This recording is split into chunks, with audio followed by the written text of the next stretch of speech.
Hoy en Talking Tech, Federico Añolín se encuentra con el paleontólogo Sebastián Apesteguía para dar a conocer la historia detrás de cómo encontró uno de los yacimientos de dinosaurios más importantes de Latinoamérica.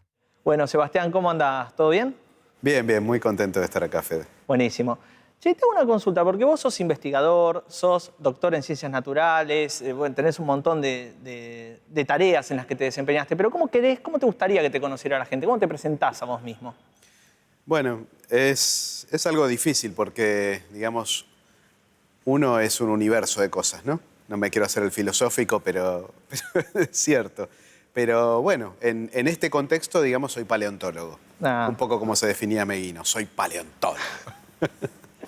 ¿Por qué se te dio la paleontología? ¿Qué fue? ¿Cuándo te surgió este gusto por la paleontología? ¿De chico? Sí, cuando tenía 6 años me la pasaba dibujando dinosaurios. Todavía hay gente que se acuerda que yo en primer grado dibujaba dinosaurios en el banco, en el pupitre de la escuela. Claro. Pero después, ¿sabés qué se me pasó? Más o menos a los... durante un buen tiempo no estuve centrado en los dinosaurios. Pero en 1980 más o menos, 81 por ahí, sale un artículo que habían descubierto un dinosaurio vivo en África, el Mokele Mbembe. Y entonces se me partió la cabeza. Dije, yo quiero ir a ver esto. ¿Cómo que un dinosaurio vivo en África? ¿Dónde? En el Congo. Bueno, yo tengo que hacer una expedición, ir a buscar este dinosaurio. Al Congo. Tenés 14 años y no tenés plata. Bueno, entonces dije, bueno, está bien, pero mientras voy a aprender el idioma. Entonces, ¿qué idioma se habla en el Congo? Empiezo a investigar, se habla el Swahili y el Lingala. Entonces, por un contacto que teníamos con grupos así que saben mucho de África, me enganchan con una monja congoleña que hablaba lingala. Y entonces empiezo a ir a verla. Ella trabajaba en el restaurante Lo Vive en Luján, haciendo una pasantía, y ella me empieza a aprender el lingala. Hago un pequeño diccionario, qué sé yo, todo en vistas a algún día que consiga plata ir al Congo a buscar el Mokele Mbembe. Bueno, en el interín me peleo con una novia que tenía en ese momento, que estábamos mucho tiempo juntos, que me había ayudado a traducir toda la información que venía de la Sociedad Internacional de Criptozoología, de la que me había hecho socio. Y bueno, con tanto tiempo libre dije, voy a hacer lo que siempre quise hacer. Me voy a ir al Museo de Ciencias Naturales a colaborar. Y entonces entré acá como colaborador de Bonaparte y ahí ya seguí la rama de la paleontología directamente, ya me enganché y ya la criptozoología quedó lejos. Claro. Sí, y digamos, bueno, vos tenés un montón de reconocimientos por tus laburos y demás, pero lo que sos, y lo sabemos todos, sos un gran buscador y encontrador de yacimientos. Sin lugar a dudas, el yacimiento más importante que encontraste es la buitrera, que en Sudamérica tiene una gran relevancia. ¿Cómo fue que lo hallaste? Cuando yo estudiaba en el Museo y Universidad de La Plata, en ese momento, la verdad es que en La Plata nadie le daba bolilla a los dinosaurios.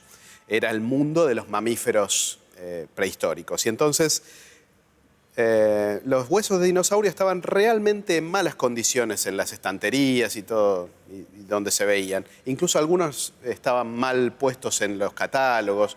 Y entonces le comenté a Marcelo Reguero, que era el curador de la colección, y sigue siéndolo, le pido autorización para mejorar un poco cómo estaban esos huesos. Bueno, me da la autorización, me da una lista de lo que había, y así empecé a ayudar a mejorar lo que era el ordenamiento de la colección de dinosaurios, que estaban ahí metidos. Cuando estoy haciendo eso, doy con unos huesos. Viste que nosotros conocemos los huesos de dinosaurio, en general están todos craquelados, pegados, rotos, hechos pedazos, con colores terrosos. Bueno, doy con un hueso de este tamaño, un fémur, blanco. Vos le pasabas la mano así, era una superficie hermosa. Parecía de un elefante que se hubiera muerto hace 20 años. Claro. Y yo dije, ¿qué es esto? ¿Es un dinosaurio? Yo quiero ir al lugar de donde salió esto. Y entonces veo el número de colección, voy al catálogo y veo, dice, Rancho de Ávila, Río Negro, colectado en 1922. Y entonces Bueno, cuando vuelvo al laboratorio de anatomía comparada, que es Fernando Novas, el director, le digo, mirá, Fernando, a mí me gustaría hacer una campaña a este lugar. Bueno, dice, justo tu compañero, que estaba también en el laboratorio, Diego Paul, también quiere hacer una campaña, pero a Paso Córdoba. Es en la misma provincia. Entonces pedimos la autorización y nos da plata y dicen, bueno, vos, Diego, andate a Paso Córdoba y vos, Sebastián, andá a donde querés ir. Y entonces hacemos esa campaña. Bueno, Diego me acompañó el primer día porque él había hecho toda la parte de Paso Córdoba. Y bueno, llegamos a ese lugar. Por el libro de Fongina, el libro de Fongina, escrito en 1927, claro, es un libro mágico para nosotros. Una belleza. Se llama Los saurisquios y ornitisquios del Cretáceo argentino.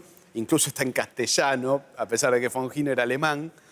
Entonces, y ahí tiene todo el detalle de lo que se había encontrado hasta ese momento, entre 1880, 1890 hasta 1927.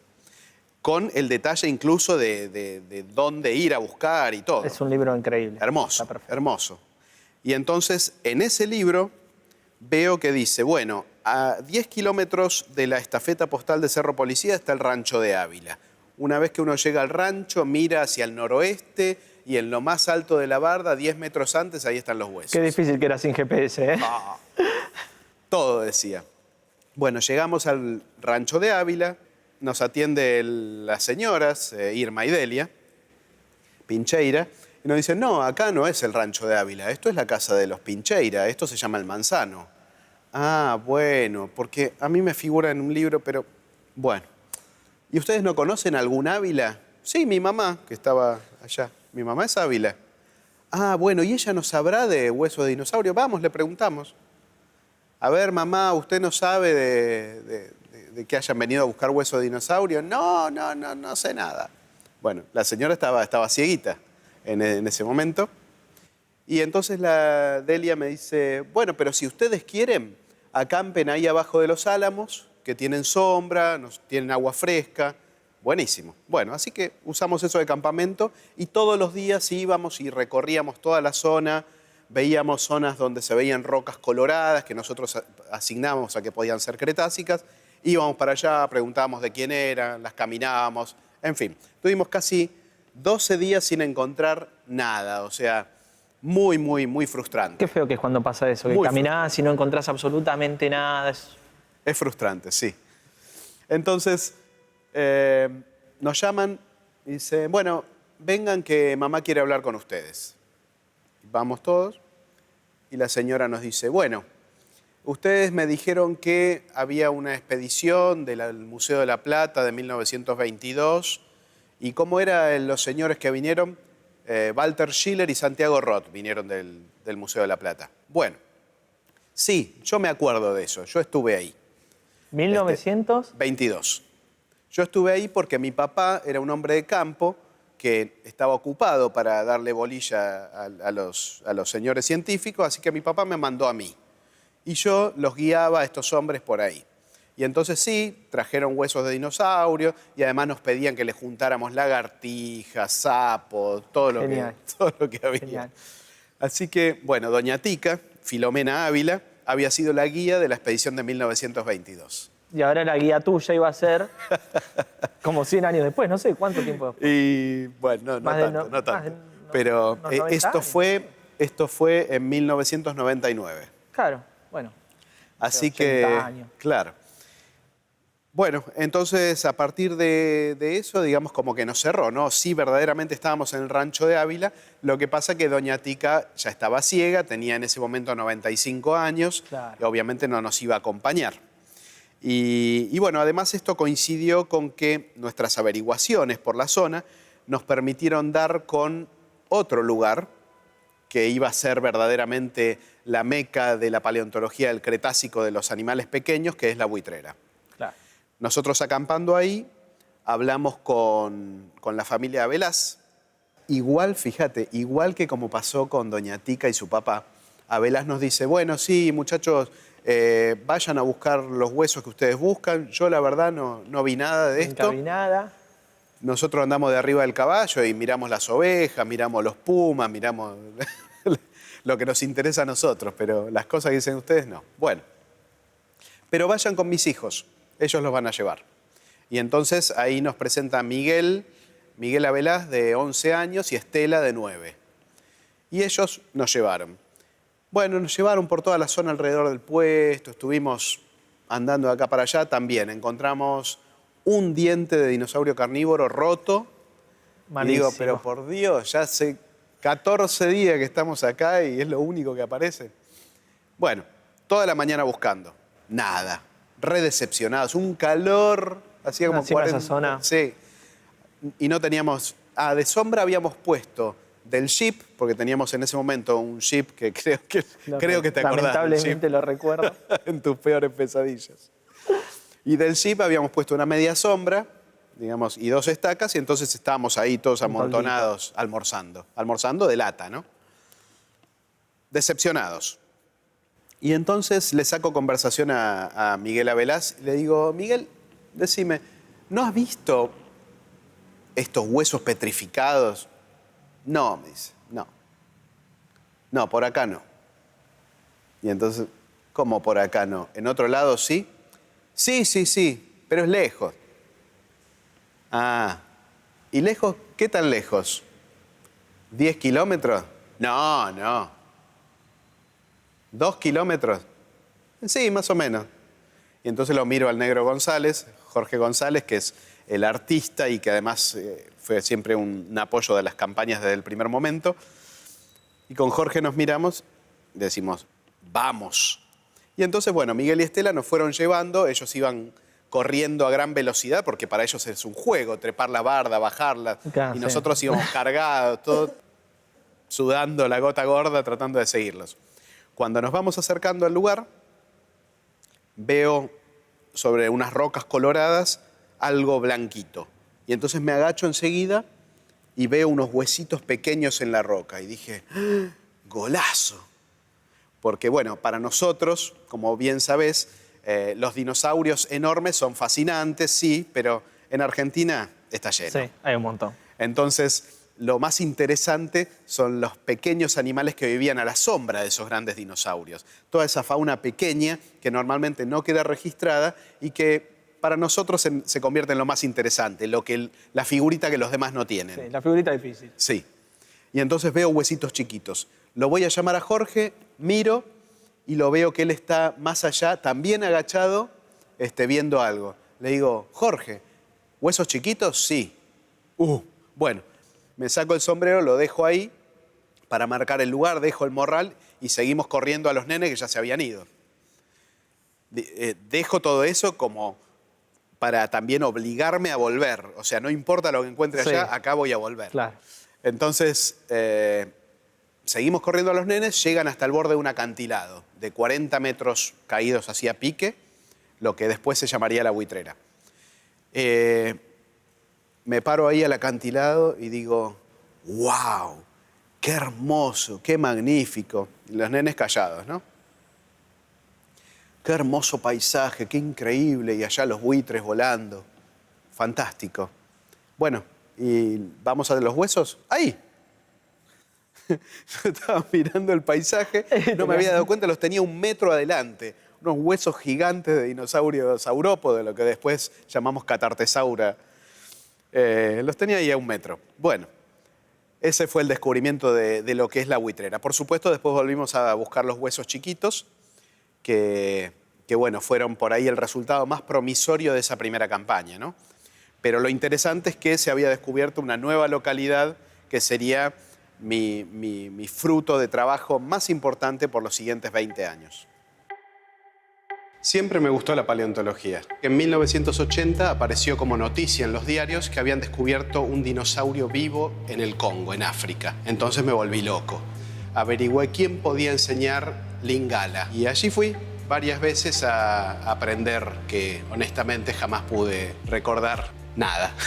Y digo, voy a hacer lo que siempre quise hacer, que es ofrecerme de colaborador en el Museo de Ciencias Naturales. Entonces me presenté en el museo, vi pasar a un hombre con su delantal blanco, pregunté por él, por José Bonaparte, que era efectivamente quien me habían dicho que era el jefe del área, y le digo, mire Bonaparte, a mí me interesa la paleontología, me gustaría venir a colaborar. Me volcó sobre una mesa un tacho lleno de clavos doblados y me dijo, enderezalos todos. Y bueno, ese fue mi trabajo los primeros días, enderezar clavos, y con el tiempo pasé a integrarme. Ese año ya me llevó por primera vez de campaña a la Patagonia, y bueno, de ahí surgió prácticamente sin interrupciones mi camino en la paleontología.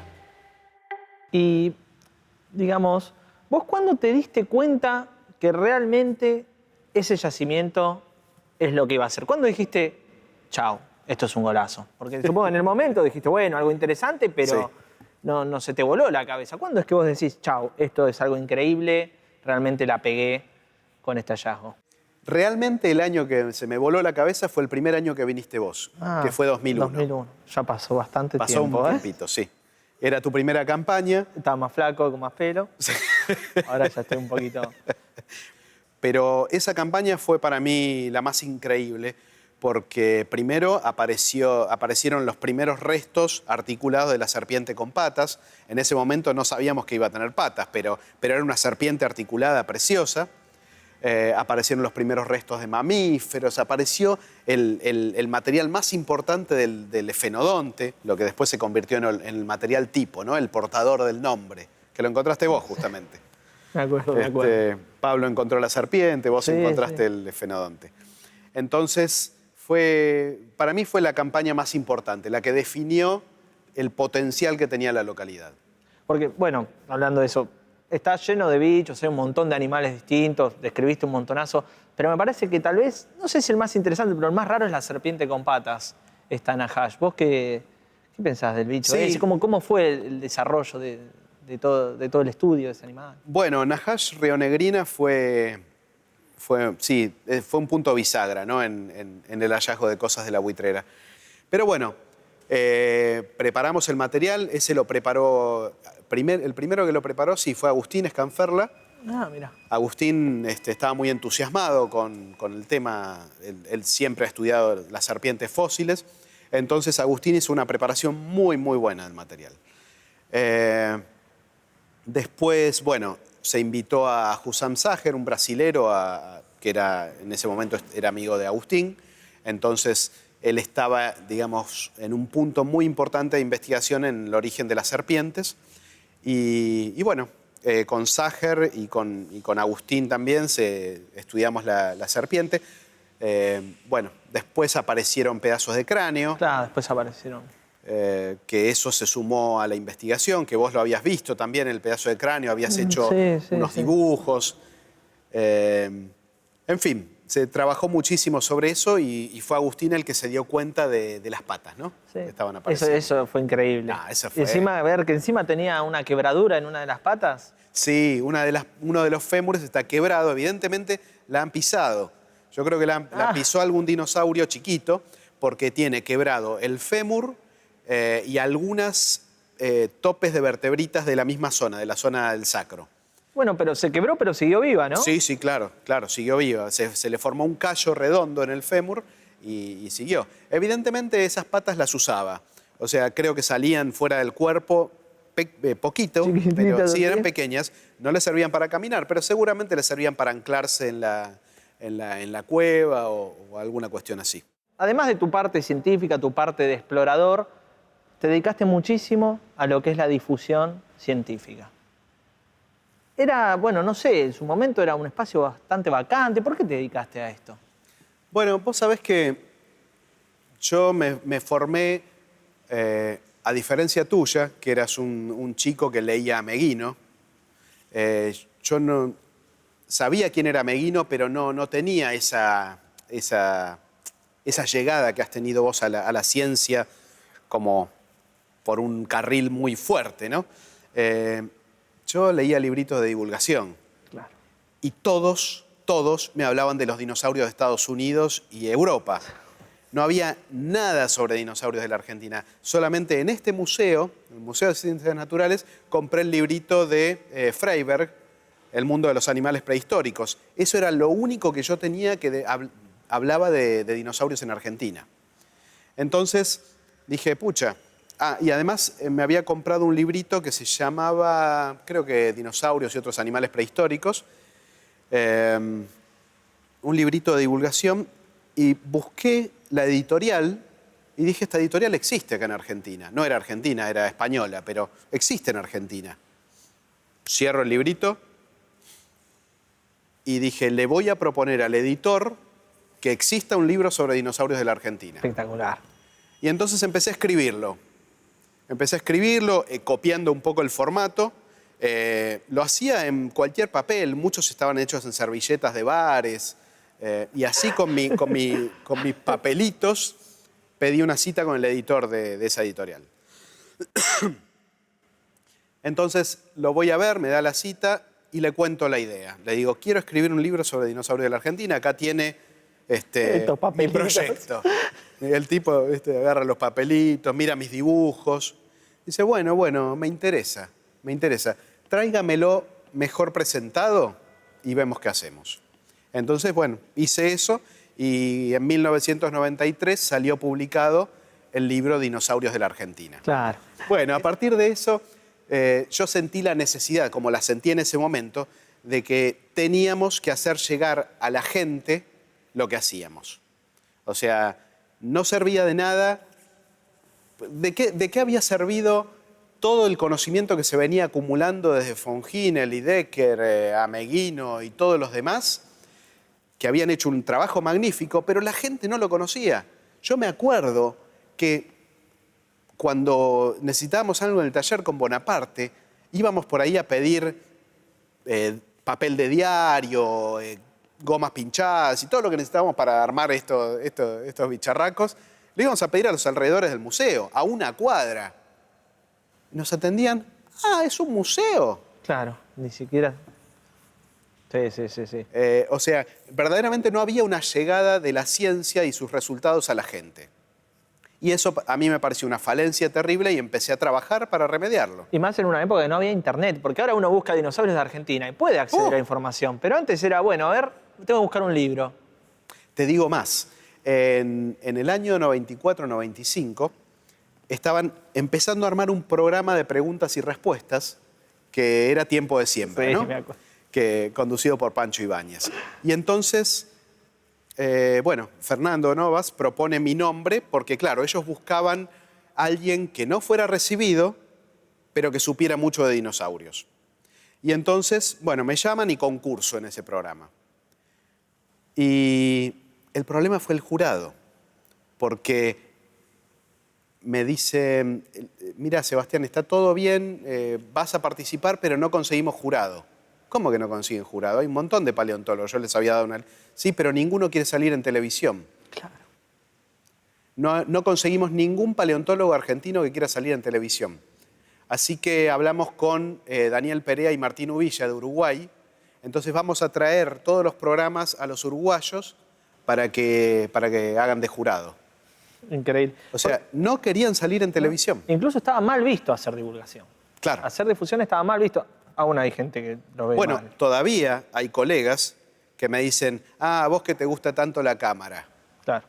No es que me guste la cámara, me parece fundamental que hagamos llegar a la gente lo que hacemos, porque si la gente no sabe para qué servimos, no van a estar de acuerdo en que se nos pague para eso. Claro, exactamente. Bueno, Sebastián, y para terminar, ¿vos qué le aconsejarías a los jóvenes o a los chicos que recién empiezan en paleontología, que empiezan a ver la cuestión de la paleontología? ¿Qué recomendación le haces? Mira, para eso te contaría una pequeña anécdota de un profesor que tuve estudiando en La Plata, Cuerda, un profesor de geología, viejito, que en un momento van a hacer la geología de un valle ahí montano en nuestro fantástico noroeste, y se planta así delante de los afloramientos, rocas, desierto, él con su grupo de geólogos, y se da vuelta y les grita, ¡y encima nos pagan! Porque claro, es lo que tenemos nosotros, trabajar de lo que amamos. Sí. Mi único consejo es seguir la pasión. Porque si no trabajás de lo que amás, es muy difícil todo.